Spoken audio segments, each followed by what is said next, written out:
नमस्कार, न्यूज 31 उत्तराखंड में आप सभी का स्वागत है। मैं आपके साथ हूं रितु बसंत। लॉकडाउन की वजह से जहां किसान खेतों में नहीं जा पा रहे थे, तो वहीं बेमौसम की बारिश और ओलों की मार से अब फसलें बर्बाद हो गई हैं।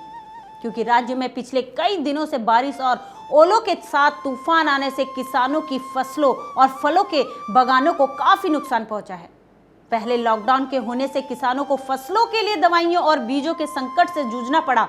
उसके बाद रही बची कसर ओलों की मार ने तोड़ दी है। भीमताल के चाफी सोन गांव की ग्राम प्रधान लीलावती पलड़िया का कहना है कि इस समय किसानों को इस आसमानी आपदा से 70% नुकसान हुआ है। सरकार को इसके लिए किसानों को मुआवजा देना चाहिए। उन्होंने कहा इसके लिए ब्लॉक प्रमुख के माध्यम से शासन को पत्र भेजा जा रहा है। इसके लिए यहाँ के ब्लॉक प्रमुख को सूचना भी दे दी गई है। हमारे यहाँ पे ओले से बहुत ज़्यादा नुकसान हुआ है। जो ये पेड़ वेड़ हैं, सब पत्तियाँ जो फल इस टाइम पे यहाँ पे लगे हुए थे पेड़ों में, सारे वो गिर चुके हैं। सब बहुत ज़्यादा नुकसान, मतलब किसानों को इससे ज़्यादा हुआ है। तो कितने प्रतिशत नुकसान का आकलन करती हैं आप? यहाँ तो मतलब ये लगाए कि 70% तो कम से कम नुकसान हुआ ही है। और जो यहाँ पे अभी जो फसल गेहूं की हो रही थी, उसमें तो इतना ज़्यादा नुकसान हुआ कि खेत में जाओ सारे दाने नीचे मतलब गिरे हुए हैं। तो बहुत ज़्यादा नुकसान यहाँ पे हो रहा है। तो हम सरकार से उम्मीद करते हैं कि वो किसानों को उचित मुआवजा दिलाएगी। यही अच्छा, यहाँ इस क्षेत्र में आलू की भी बहुत अच्छी पैदावार देखी जाती है, आलू की भी पैदावार होती है। तो अभी जैसे कि हम देख पा रहे हैं कि आलू में भी काफ़ी ज़्यादा नुकसान है। छोटा पौध है आलू का, तो उसमें कितना नुकसान हुआ है?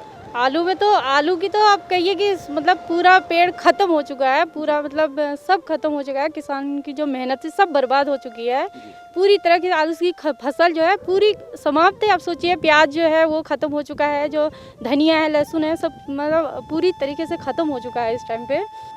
साथ ही कोरोना के संक्रमण से बचाव के लिए गांव में जागरूकता संदेश भी फैलाया जा रहा है।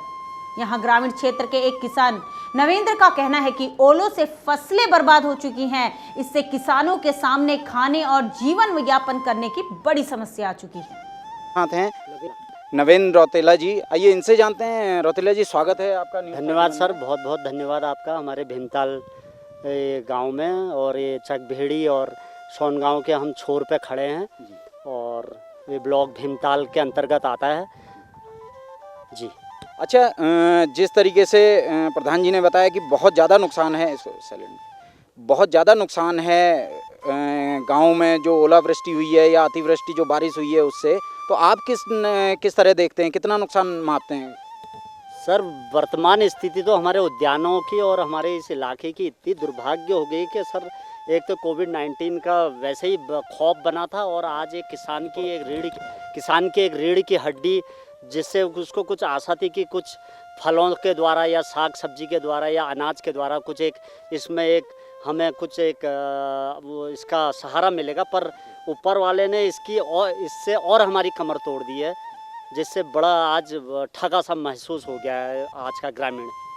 तो इस हालत में आजीविका चलाने के लिए क्या संसाधन हो सकते हैं आगे? अब महोदय, इसमें सरकार और पहाड़ की तो बड़ी विकट स्थिति है सर। मनी ऑर्डर डिपेंड ही था, जो आज रोजगार भी बंद हो गया, सब पलायन वापसी हो रही है। तो इससे तो बड़ी आज असमंजस की स्थिति है। तो हम तो ये चाहेंगे कि सरकारी इस विषय में कुछ ना कुछ तो पहल करनी ही पड़ेगी सरकार को। वहीं यहाँ के बेलवाल गांव के एक फूल व्यवसायी किसान ने बताया कि लॉकडाउन होने से पहले फूलों का व्यापार चौपट हो चुका था, तो वहीं अब खेतों में खिले फूल ओले और बारिश के चलते बर्बाद हो रहे हैं। यहाँ भीमताल के कई गांव में साग सब्जी की खेती करने वाले किसानों के सामने भी अब यही समस्या है। अभी हम खड़े हैं चाफी के बेलवाल गाँव के पुल पे, जहाँ हम खेतों पे जा रहे हैं, खेतों पे देखने जा रहे हैं कि कितना नुकसान है किसान को, यहाँ क्या क्या किस तरीके से नुकसान हुआ है। हमारे साथ हैं एक फूल व्यवसायी जिनका बहुत बड़े लेवल पे फूलों का कारोबार है, जो शायद हल्द्वानी क्षेत्र में और बाहर आज़ादपुर मंडी में इनके फूल को यहाँ से सप्लाई, गाजीपुर मंडी में इनके फूलों की सप्लाई होती है। तो आज क्या स्थिति बनी हुई है इनके फूलों की, आइए ग्राउंड पे चल के देखते हैं, आपको दिखाते हैं कि क्या स्थिति फूलों की यहाँ बनी हुई है, किस तरीके से, कितना नुकसान। अभी हम चल रहे हैं खेतों की तरफ। इस गाँव में आप देख सकते हैं कितनी हरियाली यहाँ है, कितना एक सुकून भरा माहौल गाँव का जो होता है वो देखने को यहाँ मिल रहा है। बहुत अच्छी तरह से यहाँ बहुत अच्छी लोकेशन है। खेतों की तरफ हम लोग निकले हैं जानने के लिए कि कितना नुकसान है, कैसे इसकी भरपाई की जा सकती है। जय गोलूदेव फ्लोटेक करके ये पिछले 15 साल से मैं इस कारोबार को करता हूँ। ऐसा साल मैंने पहली बार देखा जब मेरा फूल नहीं बिका। अब नहीं बिकने का कारण है लॉकडाउन। भैया एक जिले से दूसरे जिले में नहीं जा सकते। ये फूल मंडी ऑल ओवर इंडिया में केवल दिल्ली में गाजीपुर मंडी है। गाजीपुर तो हम आदमी जाने के बजाय तो टेलीफोन भी नहीं कर पा रहा। वहाँ पर तो आदमी टेलीफोन भी नहीं उठा रहा है कि भैया ये फूल कहाँ बिकेगा। मैंने इस टाइम 35 लाख रुपया फ्लावर बल्ब के लिए खर्च किया था।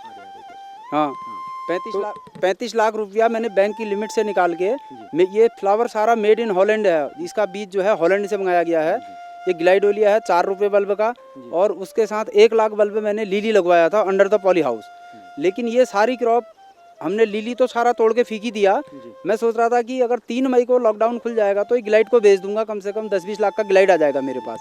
मैं पिछले साल ये फूल गोभी मैंने 50 पैकेट लगाया था जी, तो दिल्ली आज़ादपुर मंडी भेजी थी, तो वहाँ पर मैंने 7 से 8 लाख रुपए की फूल गोभी बेची जी। इस साल मैंने 20 पैकेट फूल गोभी लगाया है। 20 पैकेट फूल गोभी लगाया। इसका बीज मैंने हापुड़ से मंगाया था बाई कोरियर। यहाँ पर नज़दीक हल्द्वानी पे हमें बीज नहीं मिल पाया था, तो ये सेंट्रेसा कंपनी की गोभी है। इसकी हाइट करीब 2 से 2.5 फीट है, और इसके फूल का साइज़ 2.5 से 3 किलो का है। 2.5 से 3 किलो फूल बन रहा है, जो वास्तविक फूल बन रहा है। तो ये लॉकडाउन के चक्कर में ना तो दिल्ली माल जा पा रहा है, ना हल्द्वानी मंडी पे माल बिक पा रहा है, इसलिए इसको हम लोकल में बेच रहे हैं। लोकल में 5 से 7 रुपये किलो हमको रेट मिल रहा है। अब उसमें हम क्या कर रहे हैं, सुबह एक कार वाले या स्कूटी वाले को ले रहे हैं, भाई साहब 2 कट्टे गोभी ले जाते, उस दुकान पे देना है। वो दुकान वाला भी कहता है भाई साहब आज पैसे बिके नहीं, अब कल ले जाना पैसे। तो कल के मामले में यह है कि कल मिले या न मिले, लेकिन हम इसको अभी बांट रहे हैं। अच्छा, इतनी अच्छी पैदावार होने के बावजूद आपका कहना है कि हमें अपनी लागत या जो इसमें प्रॉफिट मिलना चाहिए था वो नहीं मिल पा रहा है।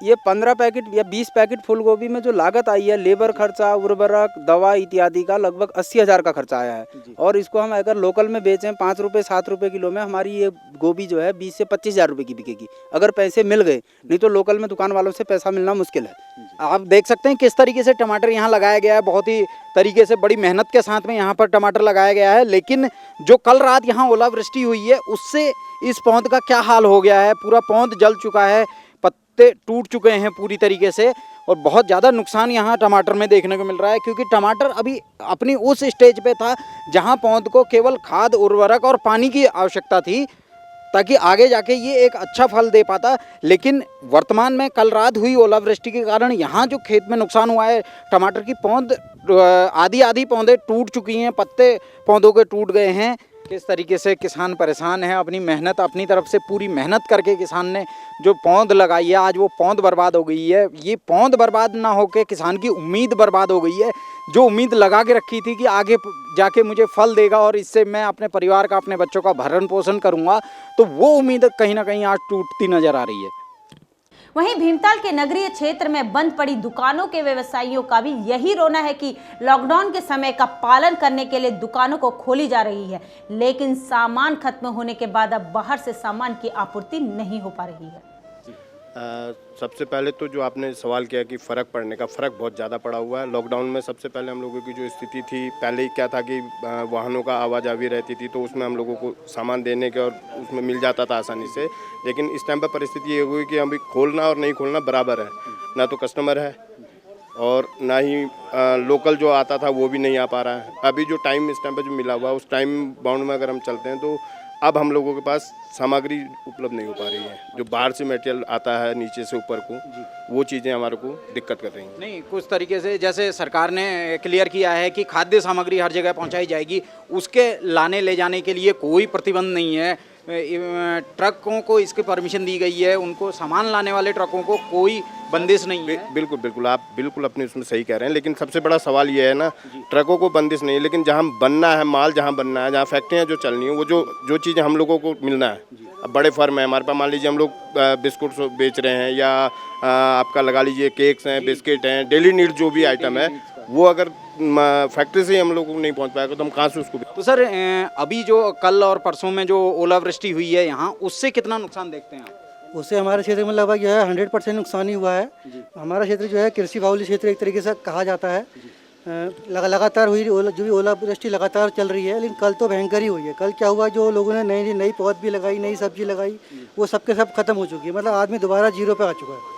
जी, जैसा कि देखने में आ रहा है, फलों में, बगीचे में फलों में जो फूल अभी सेट होना था, अभी फूल लगा हुआ था, तो वो फूल लगभग गिर चुका है। वो फूल तो इस बार 3-4 बार ओलावृष्टि अभी तक हो चुकी है। वो फूल शुरुआत में ही गिर चुका था, जो बचा खुचा था वो कल फिर खत्म हो चुका। अब इस टाइम पेड़ों में कुछ नहीं है, पेड़ जीरो है हमारे। तो इसके जो ये नुकसान हुआ है, एक तरीके से कहें कि किसान की कमर टूट चुकी है, रीढ़ की हड्डी टूट चुकी है, क्योंकि किसान एकमात्र अपने फल के और फसल के ही भरोसे आजीविका चलाता है। तो उसमें कितना क्या कुछ देखते हैं? आप सही कह रहे हैं, किसान की रीढ़ की हड्डी पूरी तरह से टूट चुकी है। और उसके अलावा कुछ नए लोग भी थे जिन्होंने इस बार किसानी स्टार्ट करी थी, उन लोग के लिए ऐसा हुआ कि सर मुड़ाते ही ओले पड़ गए। मतलब जो पुराने किसान थे वो तो पैदल हुए हुए, वो तो ख़त्म हुए हुए। जो नए किसान जो तैयारी कर रहे थे, जिन्होंने नए खेत तैयार किए थे लॉकडाउन के क्षेत्र में टाइम पे, वो भी पूरी तरह से पैदल हो चुके हैं। मतलब बहुत अच्छा खासा नुकसान हुआ है। आदमी के पास रोजी रोटी चलाने के लिए इस समय कुछ नहीं है। और यहाँ का जो क्षेत्र है, मैंने बताया ना कि रोजगार वाले बहुत कम हैं। जो बाहर से लौट के आए थे वो भी खेती में लगे थे, वो भी पैदल हो चुके हैं। तो इस समय आदमी के पास कुछ नहीं है, गाय वाय के लिए चारा नहीं है, खेतों में अनाज नहीं है, कुछ नहीं है। तो इस समय हम सरकार से उम्मीद करते हैं कि सरकार कोई राहत पैकेज जारी करे या कुछ और भी विशेषताएं जो भी जारी करे, रोजगार के नए रास्ते निकाले। तो इन समस्याओं को लेके आपके जो क्षेत्रीय विधायक जी हैं, उनसे संपर्क हो पाया आपका? उनसे कुछ उम्मीद जागी है? हमने उनके जो पीआरओ हैं उनको हमने इसका वो दिया हुआ है मैसेज। हो सकता है कल या परसों वो आएंगे, तो उनके संज्ञान में सारी चीज़ें हैं, वो आ भी रहे हैं, दौरा भी कर रहे हैं। कल उनको आएंगे फिर उनको बताया जाएगा। अच्छा, एक जनप्रतिनिधि होने के नाते एक चीज़ और, जो ये महामारी में इस कोविड-19 कोरोना की महामारी जो फैली हुई है, इसमें जो लोग बाहर चले गए थे गांव से, उनका पलायन दोबारा गांव की तरफ हो रहा है। तो जो लोग गांव में आ रहे हैं उनके लिए क्या कुछ स्ट्रेटजी बनाई है? अभी तक तो हमारे गांव में फिलहाल कोई लौट के ऐसा आया नहीं है, लेकिन अभी काफ़ी लोगों के रजिस्ट्रेशन चल रहे हैं। जिनके रजिस्ट्रेशन हुए हैं वो उनके आने की इंतजारी हो रही है। फिलहाल उनको क्वारंटाइन सेंटर में रखा जाएगा। उसके बाद जहाँ तक अभी तक जो रुझान आ रहे हैं, लोग ये कह रहे हैं कि अब हमने गाँव में ही रुकना है, गाँव में ही करना है। तो उसी हिसाब से गाँव में ही उनके लिए रोजगार के लिए जो भी आवश्यक हो सका वो करा जाएगा। इसी के साथ हमारे चैनल को लाइक करें, सब्सक्राइब करें, साथ ही बेल आइकन दबाना ना भूलें। बने रहिए न्यूज़ 31 उत्तराखंड के साथ। धन्यवाद।